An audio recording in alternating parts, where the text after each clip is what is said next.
সমস্ত নিয়ামতের আলোচনা আল্লাহ আল্লাহ তাআলা সূরাতুর রহমানের মধ্যে করেছেন। বলুন সুবহানাল্লাহ। এটা হলো নিয়ামতের সূরা। এই সূরার আগের সূরার নাম হলো সূরাতুল কমার। ওই সূরার মধ্যে আল্লাহ তাআলা আল্লাহর প্রতি বান্দার ভয় ভীতি, আল্লাহর প্রতি যেন বান্দার ভয় ভীতি তৈরি হয়, এজন্য আল্লাহ তাআলা ওই সূরাতুল কমারের মধ্যে ভয়ের আলোচনা আছে। আগের সূরায় শুধু ভয়, আল্লাহর ভয়, এই আলোচনাগুলো আল্লাহ সূরাতুল কমারে করেছেন। পরের সূরায় আল্লাহ তাআলা যে আপনার আমার প্রতি অনুগ্রহ করেছেন, দয়া করেছেন, বিভিন্ন নিয়ামত আমাদেরকে দিয়েছেন, দান করেছেন, এই নিয়ামতের কথা আল্লাহ তাআলা বলেছেন। আগের সূরা আর পরের সূরা সাথে কোনো মিল নাই, দুইটা আকাশ পাতালের ব্যাপার। আগের সূরায় ভয় নিয়ে আলোচনা আছে, আর দ্বিতীয় সূরায় আল্লাহ তাআলার অনুগ্রহ, দয়া নিয়ে আলোচনা করেছেন। এই দুইটা সূরা একসাথে নাযিল করলেন কেন, কি জন্য দিলেন? আল্লাহ তাআলা এই দুইটা সূরার মাধ্যমে বান্দার ঈমানকে আল্লাহ পরিশুদ্ধ এবং পাকাপোক্তা করতে চান। বলেন সুবহানাল্লাহ। আপনার আমার ঈমানকে আল্লাহ তাআলা আরো বিশুদ্ধ করতে চান, আরো খাঁটি করতে চান, ঈমান যেন আপনার আমার বৃদ্ধি পায়। এই জন্য আল্লাহ তাআলা সূরাতুল কমার এবং সূরাতুর রহমান নাযিল করেছেন। আল্লাহ বলেন এই দুটি সূরার মাধ্যমে আমি আমার বান্দাদের ঈমানকে আরো সতেজ করব, তাজা করব। বলেন সুবহানাল্লাহ। কারণ আল্লাহর প্রতি ভয় যখন আপনার ভিতরে আসবে, আল্লাহর আযাব গজবের ভয় যখন আপনার ভিতরে ঢুকবে, তখন আল্লাহর প্রতি আপনার দৃঢ় বিশ্বাস থেকে বৃদ্ধি পেতে থাকবে। বলেন সুবহানাল্লাহ। দ্বিতীয় নাম্বার সূরা সূরাতুর রহমান। এই সূরাটি হলো মদিনায় নাযিল হয়েছে। এই সূরাটি নাযিল করে আল্লাহ তাআলা গোটা পৃথিবীর সমস্ত মানুষকে জানিয়ে দিচ্ছেন, আমি আল্লাহ তোমাদের জন্য কি কি নিয়ামত দিয়েছি, কি কি নিয়ামত দান করেছি। সমস্ত নিয়ামতের বর্ণনা আল্লাহ তাআলা সূরা রহমানের মধ্যে করেছেন। এই আলোচনাগুলো শুনে শ্রবণ করে আমার যে বান্দা মনোযোগ সহকারে সূরা রহমানের অর্থগুলো ধারণ করবে, আল্লাহর নিয়ামতের কথাগুলো যখন তার ভিতরে ঢুকাবে, আল্লাহ বলেন ওই বান্দার ঈমান আমার প্রতি আরো বহু গুণে বৃদ্ধি পাবে। বলেন সুবহানাল্লাহ। তাহলে ঈমান কোন জিনিস, এটা বাড়ে এবং কমে, বাড়ে এবং কমে। বাড়ে কমে মানে ঈমানটা কারো বৃদ্ধি পায়, মানে শক্তিশালী হয়, সতেজ হয়। আর কমার অর্থ হলো ঈমানটা দুর্বল হয়ে যায়। ঈমানটা কি হয়ে যায়? দুর্বল হয়ে যায়। একজন আল্লাহর বান্দা যে প্রতিদিন মসজিদে এসে 5 ওয়াক্ত নামাজ জামাতের সাথে আদায় করে, ওই বান্দার ঈমান। আর যে বান্দা প্রতিদিনের মতো হতে এক বেলা মসজিদের নামাজে এসে হাজির হয় না, ওই বান্দার ঈমান, দুইজনের ঈমানের মধ্যে ব্যবধান আছে না নাই? আছে। যিনি 5 ওয়াক্ত নামাজ পড়ার জন্য মসজিদে আসছে, তার ঈমানটা পাকাপোক্তা, তার ঈমানটা শক্তিশালী, এজন্য সে মসজিদে আসে ঈমানের তাগিদে। আর যে বান্দা 5 ওয়াক্ত নামাজের 2 ওয়াক্ত নামাজে মসজিদে এসে জামাতের সাথে নামাজ আদায় করতে চায় না, মন চায় না, তার ঈমানটা 5 ওয়াক্ত নামাজ পড়তে ওয়ালা মুসল্লির তুলনায় তার চেয়ে কম। ঠিক কি না? কম। যদি ঈমান তার বেশি থাকতো, অবশ্যই উনি যেভাবে নামাজে আসতেছেন, তার সাথী ভাই যে নামাজে আসতেছে না, সে নামাজে। সাহাবায়ে কেরামের ঈমান আর আমাদের ঈমান আকাশ পাতালের ব্যবধান। ঠিক কি না? সাহাবায়ে কেরাম ঈমানের তাগিদে পরিবার ছেড়ে দিয়েছেন, জিহাদের ময়দানে চলে গিয়েছেন, জিহাদ করেছেন, জিহাদ করতে করতে আল্লাহর রাস্তায় শহীদ শাহাদাতের সুদা পান করেছেন। কিন্তু আপনার আমার ঈমান জিহাদের দিকে দূরের কথা, মসজিদে পর্যন্ত আনে না। ঠিক কি না? তাইলে সাহাবায়ে কেরামের ঈমানের সাথে আমাদের ঈমানের কোনো তুলনা আছে?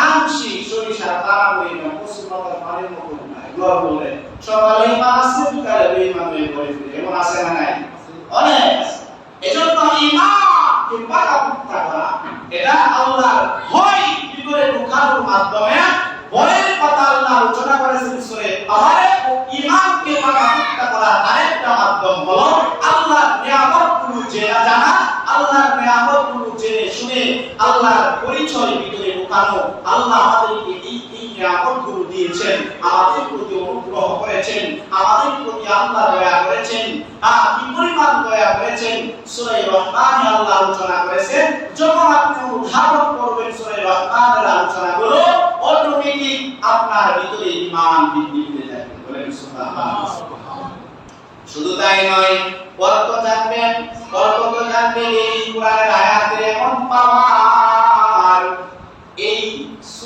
মহান গ্রন্থ কালামে পাকের একটা আয়াত যদি আপনি শ্রবণ করেন নিজে অথবা শুনেন নিজে তেলাওয়াত করেন অথবা শ্রবণ করেন শুনেন এর দ্বারা আপনার ঈমান বৃদ্ধি পেতে থাকে বলেন সুবহানাল্লাহ কোরআনে আছে সূরা আনফাল ওয়াইদা তুলিয়াত আলাইহিম আয়াতুহু যাদাতুহুম ঈমানা আল্লাহ বলেন যখনই তাদের সম্মুখে আমার আয়াতগুলো তেলাওয়াত করা হয় যাদাতুহুম ঈমানা তখন তাদের ঈমান বৃদ্ধি পেতে থাকে বলেন সুবহানাল্লাহ তাহলে কোরআনের তেলাওয়াতের মাধ্যমে ঈমান বৃদ্ধি পায় এখন আসেন কোরআনের অর্থ যদি আপনি অনুধাবন করেন আপনার ভিতরে ঈমান বাড়বে কিনা অবশ্যই বাড়বে তো এই দুটি সূরা একটা আরেকটার সাথে কোনো মিল নাই আগেরটা আল্লাহ আলোচনা করেছেন ভয় নিয়া দ্বিতীয়টা আলোচনা করেছেন আল্লাহ অনুগ্রহ নিয়ামতের কথা নিয়া তাহলে দুইটা বিপরীত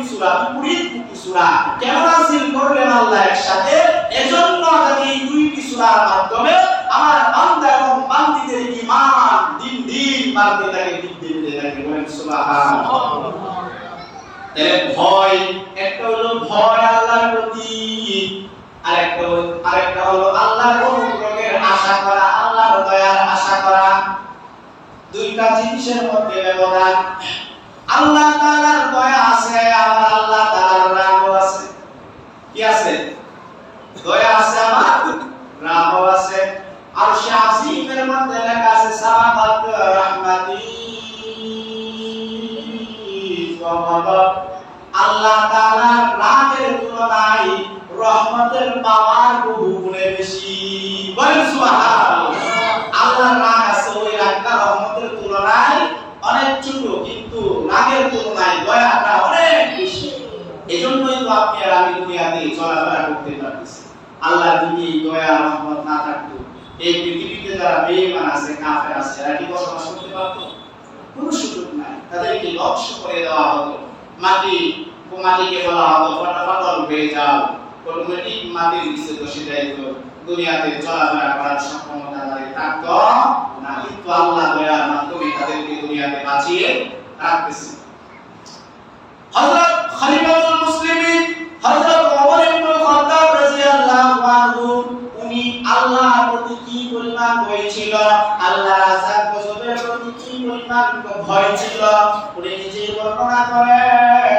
কিয়ামতের ময়দানে আল্লাহ তাআলা যদি ঘোষণা করে দেন পৃথিবীর সমস্ত মানুষগুলো হলো জাহান্নামী শুধুমাত্র একজন হলো জান্নাতি হযরত ওমর ইবনে খাত্তাব রাদিয়াল্লাহু আনহু বলেন সেই মানুষটা আমি হযরত ওমর হয়ে যাব বলেন সুবহানাল্লাহ কেমন আশা আল্লাহর প্রতি ছিল কেমন দয়ার আশা তিনি করতেন অনুগ্রহের আশা তিনি করতেন আবার পরক্ষণে সাথে সাথে আবার আরেক কথা বললেন খলিফাতুল মুসলিমিন হযরত ওমর ইবনে খাত্তাব রাদিয়াল্লাহু আনহু বলেন কিয়ামতের ময়দানে হাশরের ময়দানে আল্লাহ যদি ঘোষণা করে দেয় পৃথিবীর সমস্ত মানুষগুলো হলো জান্নাতি কেবল একটা মাত্র মানুষ হলো জাহান্নামী হযরত ওমর ইবনে খাত্তাব রাদিয়াল্লাহু আনহু বলেন আমি ওমর আমার ধারণা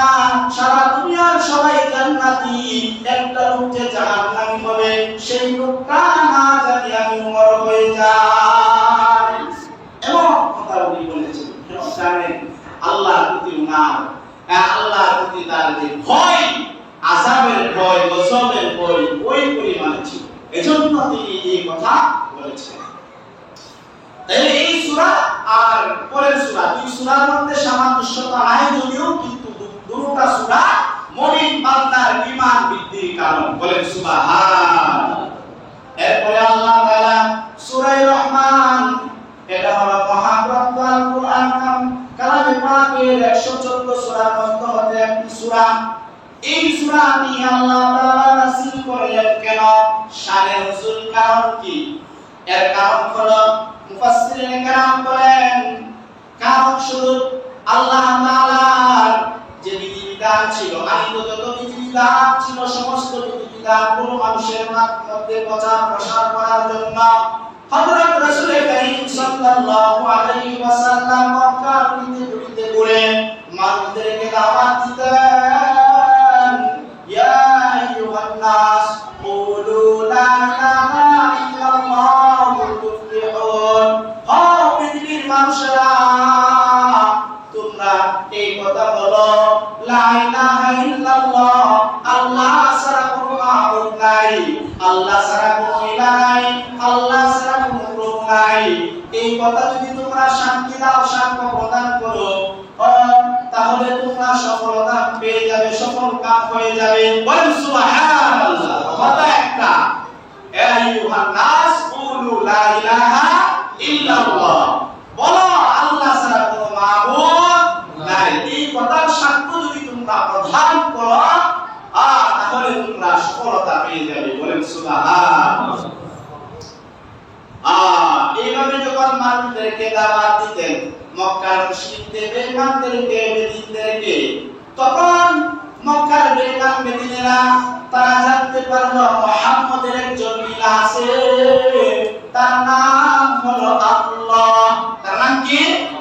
কোরআনে আছে, আল্লাহ বলেছেন লা তা'বুদুনা ইল্লাল্লাহ, তোমরা আল্লাহ ছাড়া অন্য কারো ইবাদত উপাসনা করিও না। কোথায় আছে? কোরআনে আছে। আল্লাহ তাআলা স্বয়ং নিজে আয়াত নাযিল করে গোটা পৃথিবীর সমস্ত মানুষদেরকে জানিয়ে দিচ্ছেন, লা তা'বুদুনা, তোমরা ইবাদত করিও না, ইল্লাল্লাহ, একমাত্র আল্লাহ ছাড়া। আল্লাহ ছাড়া অন্য কারো ইবাদত করা যাবে না। এখন মক্কার বেঈমানরা, বেদিনেরা, মুশরিকেরা সবাই জানে মুহাম্মদের প্রভুর নাম হলো আল্লাহ। বলেন সুবহানাল্লাহ। হঠাৎ করে জিবরাইল আমিন একদিন সূরাতুল ফুরকানের একটি আয়াত নাযিল করলেন, নিয়ে আসলেন। ও সেখানে বলা হয়েছে, ওয়া ইযা কিলা লাহুম উসজুদু লির-রাহমান, ওয়া ইযা কিলা লাহুম উসজুদু লির-রাহমান, তাদেরকে বলুন তারা যেন রহমানকে সিজদা করে। বলেন সুবহানাল্লাহ। এখন এই আয়াত যখন নাযিল হলো, মক্কার বেঈমানেরা, বেদিনেরা, কাফেরেরা, এরা তো জানে যে মুহাম্মদের প্রভুর নাম হলো আল্লাহ। হঠাৎ করে যখন এই আয়াত নাযিল হলো যে তাদেরকে আপনি বলে দেন তারা যেন রহমানকে সিজদা করে, তখন মক্কার বেঈমানেরা, বেদিনেরা এই প্রশ্নের উত্তরে মুহাম্মদ সাল্লাল্লাহু আলাইহি ওয়াসাল্লামকে বলে, ক্বালু ওয়া মান রহমান, মক্কার বেঈমানেরা বলল, রহমান আমার কে? রহমান আমার কে না? এতদিন তো তুমি আমাদেরকে দাওয়াত দিতা আল্লাহ, তোমার ইলাহর নাম হলো আল্লাহ, এটা আমরা বুঝলাম, চিনলাম, জানি, কিন্তু রহমান আমার নতুন করে তুমি আরেক নাম ব্যবহার করতেছো, এই রহমান কি? তখন ওই আল্লাহ তাআলা জিবরাইল আমিনকে বললেন, যাও জিবরাইল যাও, আমার বন্ধুকে আমার হাত ধরে যাও, আমি যে রহমান, রহমানের পরিচয় দিয়ে আসো। বলেন সুবহানাল্লাহ। তখন ওই জিবরাইল আমিন এই সূরা রহমান নিয়ে নবী মুহাম্মদের কাছে আগমন করে এবং বলে, ও নবী, আপনি যে রহমানের কথা তাদেরকে বললেন, তারা যে আপনার কাছে প্রশ্ন করলো রহমান আমার কে, কোন রহমানকে সিজদা করব, আপনি তাদেরকে জানায়া দেন। সূরা নাযিল হয়ে গেল। বিসমিল্লাহির রাহমানির রাহিম আর-রাহমানু আল্লামাল কুরআন খালাকাল ইনসানা আল্লামাহুল বায়ান। বলুন সুবহানাল্লাহ। এই সূরা নাযিল হয়ে গেল। জিবরাইল আমিন এবার নবীর কাছে আয়েশা বলে, ওগো নবী আপনি পড়ুন, আপনি তেলাওয়াত করুন। আল্লাহ তাআলা সূরা রহমান নাযিল করেছে। আল্লাহর পরিচয় আল্লাহ এই সূরার মাধ্যমে করেছেন। এই সূরা যখন নাকি নাযিল হয়ে গেল, আর রহমান, রহমান হলেন তিনি আল্লামাল কুরআন, কুরআন শিখাইলেন যিনি। খালাকাল ইনসান, মানুষ বানাইলেন যিনি। আল্লামাহুল বায়ান, বয়ান শিক্ষা দিলেন যিনি। বলেন সুবহানাল্লাহ। তাহলে রহমানের পরিচয় এখানে আছে।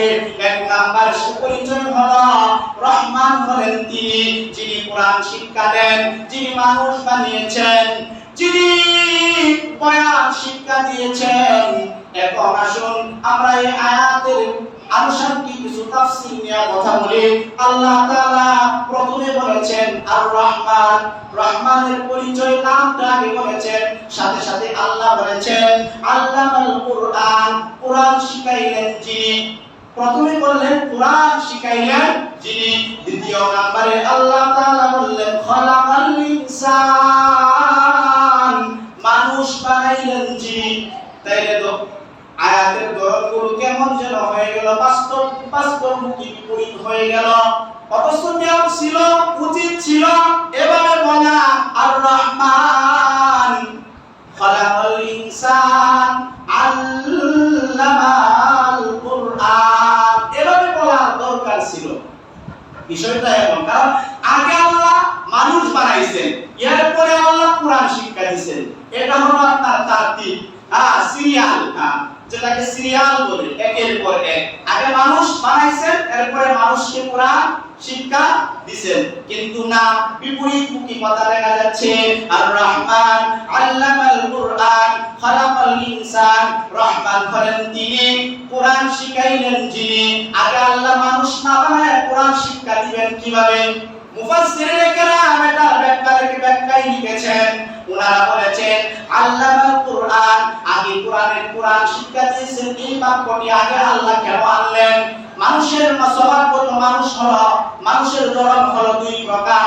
এক প্রকার হলো স্বভাবগত মানুষ, দ্বিতীয় প্রকার হলো গুণগত মানুষ।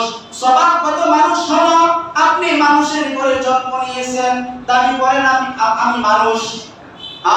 মানুষের ঘর থেকে বাচ্চা হলে ওই বাচ্চারা কি বলে? মানুষ বলে। এটা হলো স্বভাবগত। এটা কি স্বভাবগত।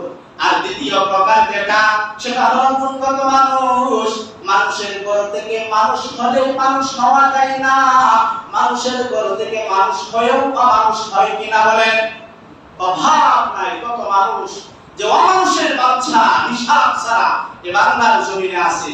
তাহলে আল্লাহ এখানে শিক্ষা দিচ্ছেন কি? প্রথমে আয়াত নাযিল করলেন, মানুষ কোরআন শিখাইলেন যিনি, মানুষ বানাইলেন যিনি। এভাবে আল্লাহ বলেছেন। কেন এটা বলার দ্বারা উদ্দেশ্য হলো যে পৃথিবীর মধ্যে, পৃথিবীর শুরু থেকে নিয়ে শেষ পর্যন্ত আল্লাহ তো অনেক মানুষ দুনিয়াতে অতিবাহিত করেছেন।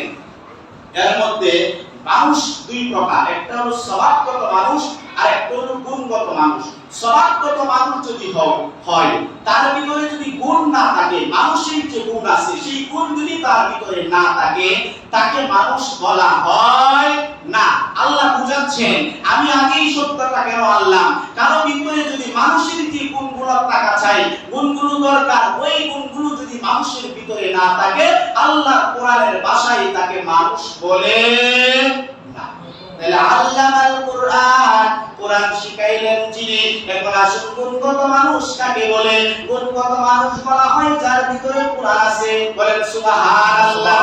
কারণ আল্লাহ বলতেছেন সূরা রহমানের 2 নাম্বার আয়াতে, আল্লামাল কুরআন, কোরআন শিখাইলেন যিনি, মানুষ বানাইলেন যিনি।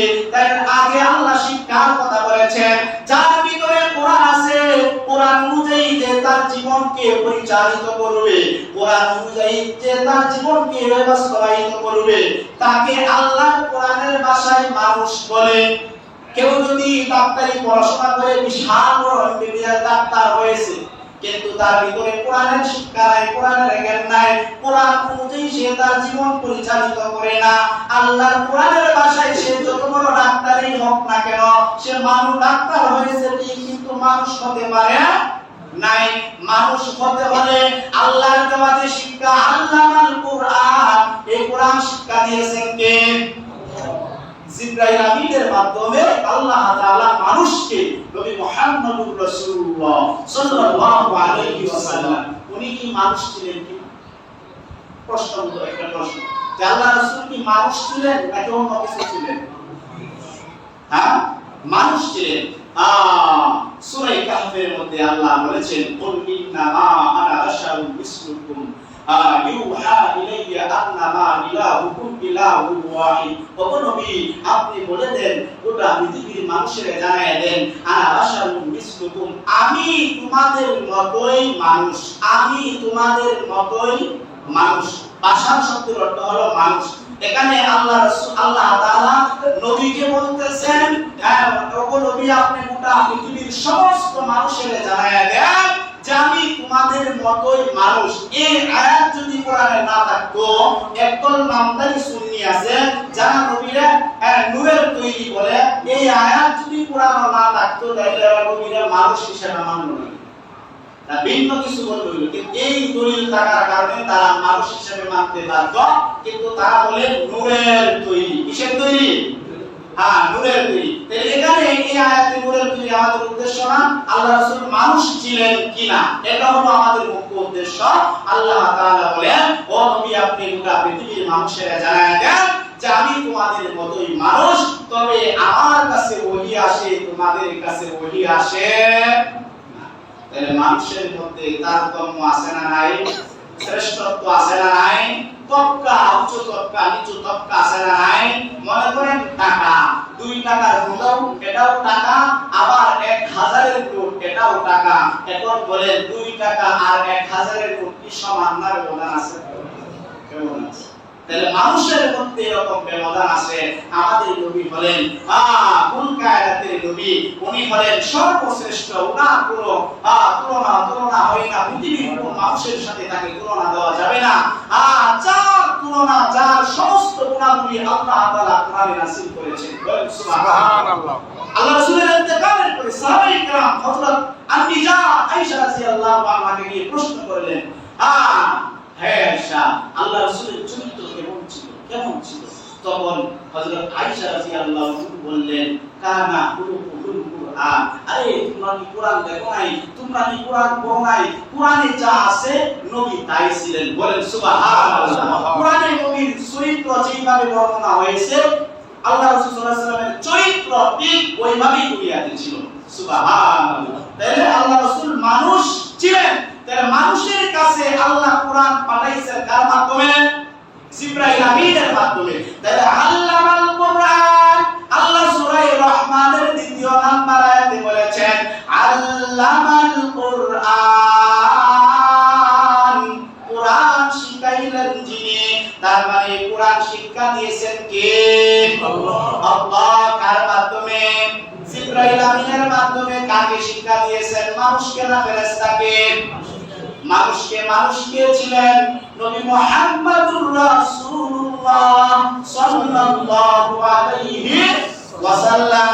তাইলে বোঝা গেল কোরআনের ভাষায় মানুষের ধরন হলো 2টা। একটা হলো স্বভাবগত মানুষ, আর একটা হলো গুণগত মানুষ। স্বভাবগত মানুষ, মানুষের ঘর থেকে বাচ্চা হলে তাকে মানুষ বলা হয়। গুণগত ব্যক্তিগত মানুষ, মানুষের ঘর থেকে মানুষের বাচ্চা হলেই তাকে মানুষ বলা যাবে না। আল্লাহর কোরআনের ভাষায় যার ভিতরে কোরআন আছে, যে কোরআন মেনে জীবন পরিচালিত করে, আল্লাহর কোরআনের ভাষায় তাকেই শুধু মানুষ বলে, পৃথিবীর অন্য কাউকে আর মানুষ বলা হবে না। আল্লাহ তাআলা অন্যত্র বলেছেন উলাইকা কাল আনআম বাল হুম আদল। যারা এই কোরআন দেওয়ার পরে, নবীর হাদিস দেওয়ার পরে যারা দেখেও দেখে না, বুঝছেও বুঝে না, কলব আছে বুঝার মতো কিন্তু বুঝে না, কর্ণ আছে শ্রবণ করার মতো কিন্তু শ্রবণ করে না, আল্লাহর কোরআনের ভাষায় এরা তো মানুষই না, এরা হলো হাইওয়ান, প্রাণী, চতুষ্পদ জন্তুর চাইতে আরো নিকৃষ্ট। বলেন নাউজুবিল্লাহ। এজন্য আমরা সবাই কোরআনের পক্ষে আছি না নাই? আমরা আমাদের জীবনকে কোরআন দিয়ে পরিচালিত করতে চাই, ঠিক কি না? এই কোরআন আমাদের পারিবারিক জীবনে আমরা চাই কিনা? আমাদের সামাজিক জীবনে চাই কিনা? আমাদের রাষ্ট্রীয় জীবনেও এই কোরআন আমরা চাই কিনা? চাইতে হবে। যার ভিতরে ঈমান আছে অবশ্যই তার ভিতরে এই আশা, এই দৃঢ় প্রতিজ্ঞা থাকতে হবে যে আমাদের এই কোরআন আমরা রাষ্ট্রীয় জীবনে চাই, পার্লামেন্টে আমরা এই কোরআন চাই। এই কোরআনের শাসন ব্যবস্থায়, কোরআনের জীবন ব্যবস্থা যদি বাস্তবায়ন হয় আমাদের দেশে, আমাদের সমাজে, আমাদের দেশ সোনার দেশে পরিণত হবে। আমাদের যুব সমাজ সোনার যুব সমাজে পরিণত হবে। আমাদের মা বোনেরা ইসলামের যে সবচেয়ে সম্মান এবং কদর মহিলাদেরকে যে ধর্ম দিয়েছে সেটা হলো ইসলাম ধর্ম।